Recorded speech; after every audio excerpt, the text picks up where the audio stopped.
Assalamualaikum warahmatullahi wabarakatuh. Izin memperkenalkan diri, Taruna 34 Politeknik Imigrasi dan Pemasyarakatan Angkatan 57. Nama Akmal Rizal, STB 5055, Prodi Teknik Pemasyarakatan kelas C. Video ini saya buat untuk tugas pengganti UTS dengan mata kuliah pengembangan organisasi yang diampu oleh Ibu dosen Metisah Fanya Simanjuntak. Pada kesempatan ini saya akan mempresentasikan analisis mengenai overcrowding di Lapas Kelas 1 Cipinang dalam perspektif organizational development. Dalam tugas ini, saya memposisikan diri saya sebagai internal konsultan di institusi pemasyarakatan. Jadi, peran saya bukan hanya menjelaskan bahwa lapas mengalami kelebihan kapasitas, tetapi juga menilai masalah tersebut dari sudut pandang organisasi. Fokus saya adalah melihat bagaimana overcrowding mempengaruhi kemampuan lapas kelas 1 Cipinang dalam menjalankan fungsi utamanya, yaitu pengamanan, pembinaan, dan reintegrasi sosial warga binaan. Dari sana, saya akan menjelaskan akar penyebab masalah, proses diagnosis, dan strategi perubahan yang paling relevan dan layak diterapkan. Pertama, saya akan mulai dari identifikasi masalah. Kasus yang saya pilih adalah Lapas Kelas 1 Cipinang dengan isu utama berupa overcrowding atau kelebihan kapasitas hunian. Saya memilih kasus ini karena overcrowding bukan hanya persoalan teknis tentang jumlah penghuni yang melebihi kapasitas. Dalam kenyataannya, kondisi ini sudah menjadi masalah organisasi yang memengaruhi banyak aspek sekaligus.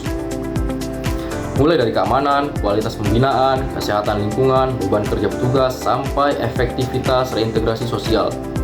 Jadi, ketika kita membahas overcrowding, kita sebenarnya sedang membahas tekanan yang dialami organisasi secara menyeluruh.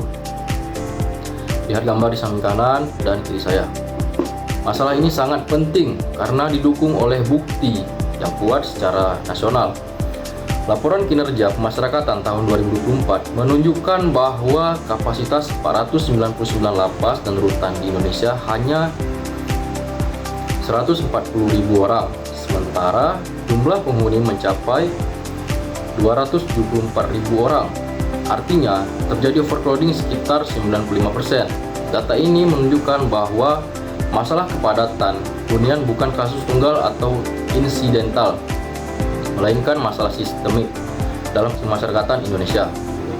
Dengan kata lain, Lapas Kelas 1 Cipinang adalah contoh yang sangat relevan untuk membaca persoalan yang lebih besar dalam sistem. Kalau kita lihat lebih spesifik pada kasus Cipinang, data dalam dokumen menunjukkan bahwa pada Januari 2025 jumlah penghuni mencapai 2.631 orang dengan tingkat kepadatan hampir 300%. Kemudian pada Oktober 2025, jumlah penghuni turun menjadi 2.064 orang dengan kepadatan hampir 235%. Angka ini menunjukkan bahwa memang adanya perbaikan. Tetapi kondisinya masih jauh dari kata ideal karena tingkat kepadatan masih sangat tinggi. Jadi perbaikannya belum cukup untuk menghilangkan tekanan organisasi yang muncul akibat overcrowding. Berikut cuplikan videonya.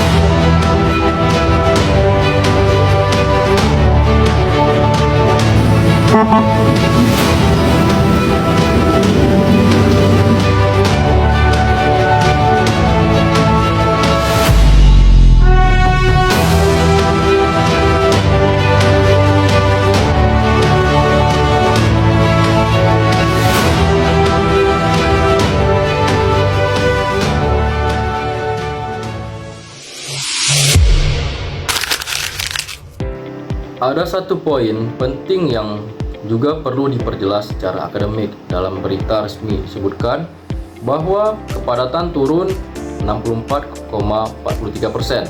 Tetapi penjelasan dalam dokumen ini menegaskan bahwa angka itu lebih tepat dibaca sebagai penurunan kepadatan dalam poin persentase, bukan penurunan jumlah penghuni. Dari sisi jumlah penghuni, penurunan yang terjadi adalah 567 orang atau sekitar 21,6%.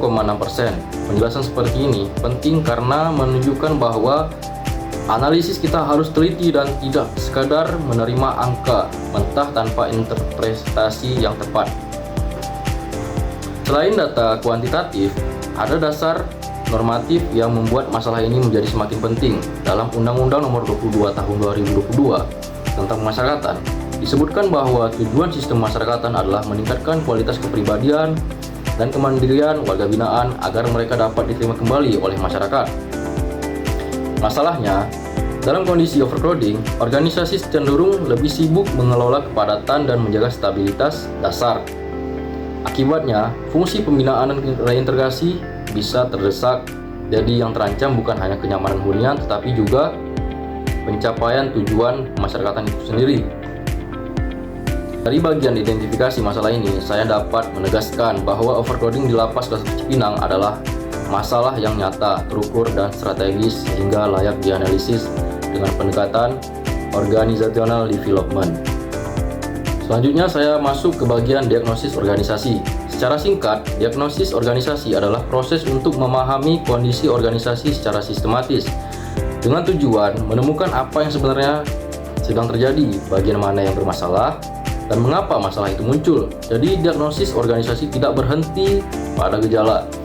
Diagnosis harus sampai pada penyebab yang lebih mendasar agar perubahan yang dirancang nanti tidak salah sasaran.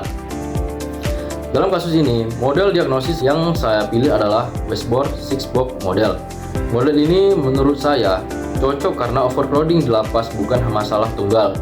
Ia tidak hanya terkait ruang fisik, tetapi juga tujuan organisasi, struktur kerja, hubungan antar unit kepemimpinan, sistem penghargaan, dan mekanisme pendukung.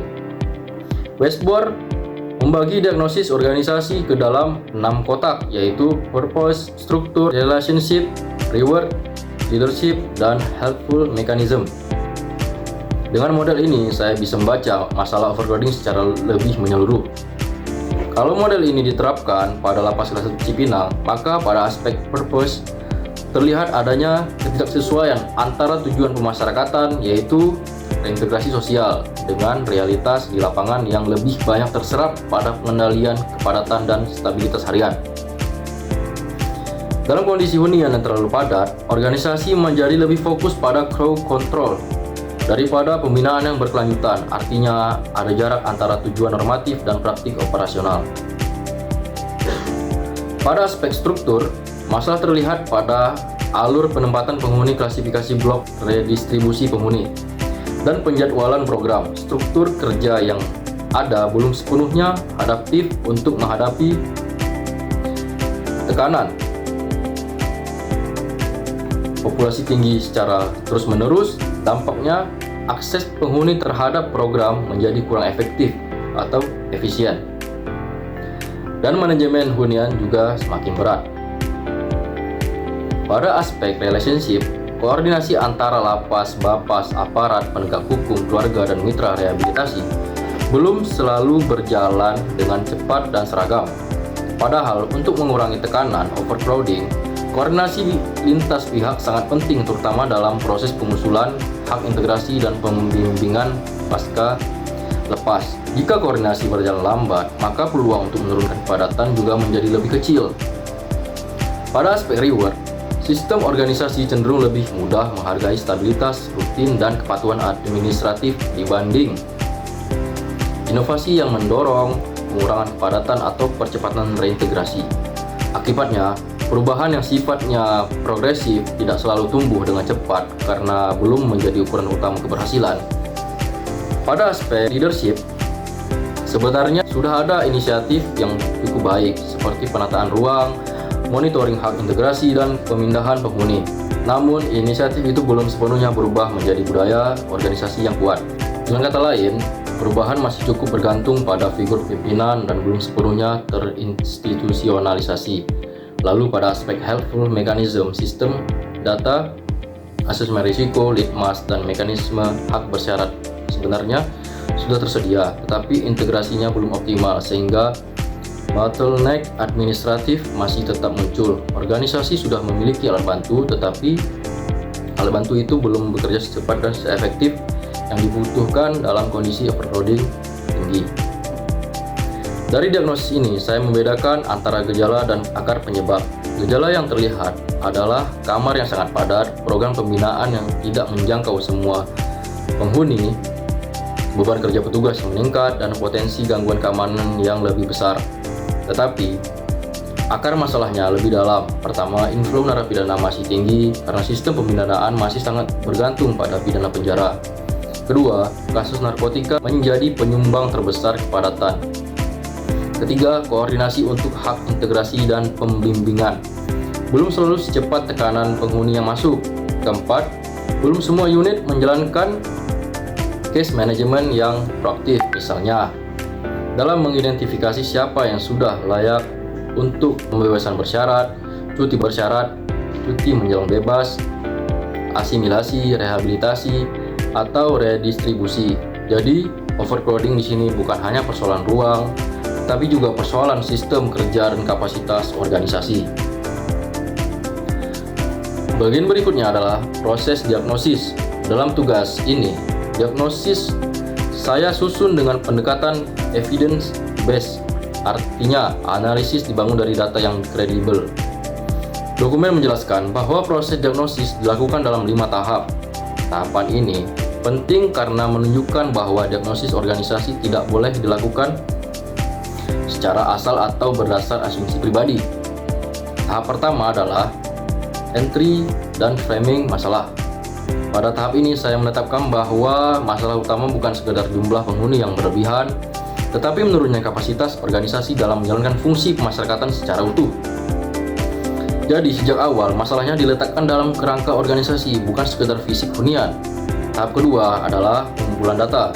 Dalam dokumen ini, data dikumpulkan dari regulasi, laporan resmi, artikel lembaga, berita reputabel, dan jurnal. Kalau diagnosis ini dilakukan langsung di lapangan, metode tambahannya dapat berupa wawancara dengan petugas, observasi blok hunian, telaah register, dan diskusi kelompok kecil dengan unit pembinaan serta pengamanan.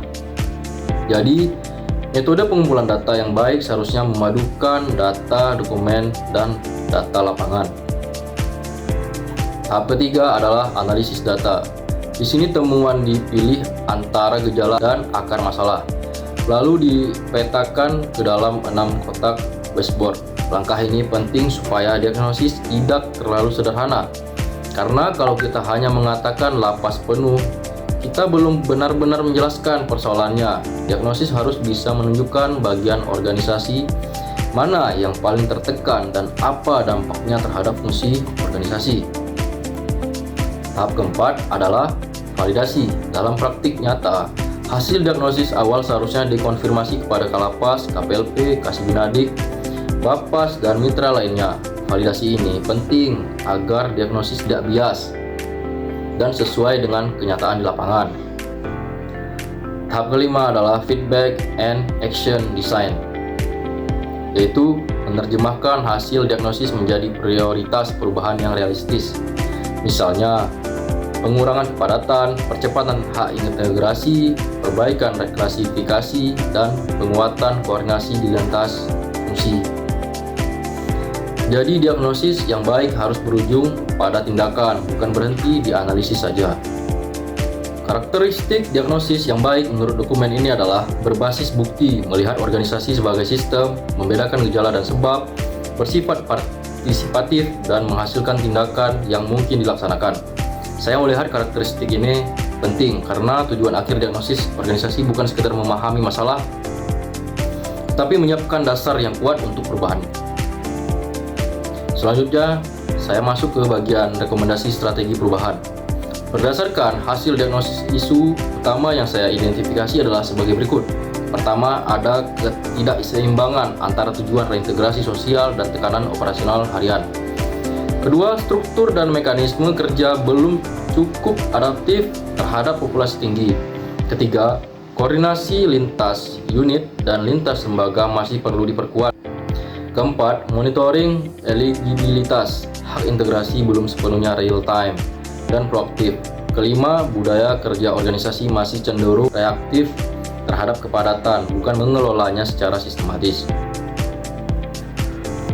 Untuk menjawab isu tersebut, model perubahan yang saya pilih adalah Kotter 8-step change model.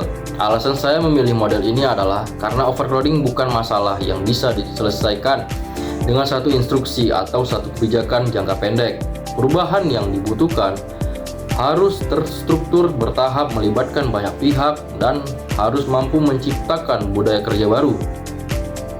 Model Kotter relevan karena menekankan urgensi koalisi perubahan, quick win, dan institusionalisasi perubahan. Secara implementatif, langkah pertama adalah membangun rasa urgensi. Semua pihak harus memahami bahwa overcrowding bukan sekedar situasi rutin, tetapi kondisi yang menekan fungsi organisasi dan berisiko terhadap keamanan, pembinaan, dan reintegrasi. Karena itu, data kapasitas, jumlah penghuni, dan dampaknya perlu terus dikomunikasikan. Langkah kedua adalah membentuk koalisi perubahan yang terdiri dari Kalapas, KPLP, registrasi, pembinaan, Bapas, kesehatan, dan mitra eksternal utama. Tujuannya supaya perubahan tidak berjalan sendiri-sendiri, tetapi dipimpin secara kolektif. Langkah ketiga adalah membentuk visi strategis, yaitu mengurangi kepadatan sambil memperkuat keamanan, pembinaan, dan reintegrasi berbasis data. Visi ini penting agar perubahan tidak hanya berorientasi pada menurunkan angka penghuni, tetapi juga memperbaiki kualitas fungsi organisasi. Langkah keempat adalah mengkomunikasikan visi secara rutin kepada petugas dan warga binaan, misalnya melalui apel, forum internal, dan media visual. Komunikasi ini penting untuk mengurangi resistensi dan menumbuhkan dukungan. Langkah kelima adalah menghilangkan hambatan seperti lambatnya litmas, monitoring eligibilitas yang belum real time, klasifikasi blok yang belum optimal, dan pemanfaatan ruang pembinaan yang belum maksimal. Pada tahap ini, organisasi harus mulai memperbaiki proses yang selama ini menjadi bottleneck. Langkah keenam adalah menciptakan keamanan jangka pendek, misalnya dengan menargetkan screening eligibilitas hak integrasi secara menyeluruh dalam 60 hari, menjalankan program pelatihan atau rehabilitasi, dan menghasilkan penurunan kepadatan tahap awal. Hasil awal ini penting untuk menunjukkan bahwa perubahan itu mungkin dilakukan. Langkah ketujuh adalah mempertahankan percepatan perubahan, yaitu dengan review bulanan, perluasan kemitraan, dan replikasi praktik yang berhasil. Lalu langkah ke-8 adalah menjadikan perubahan sebagai budaya kerja baru, misalnya dengan memasukkan dashboard monitoring, SOP eligibilitas, dan indikator reintegrasi ke dalam manajemen rutin lapas. Hasil yang diharapkan dari strategi ini bukan janji berlebihan bahwa overcrowding akan hilang total dalam waktu singkat.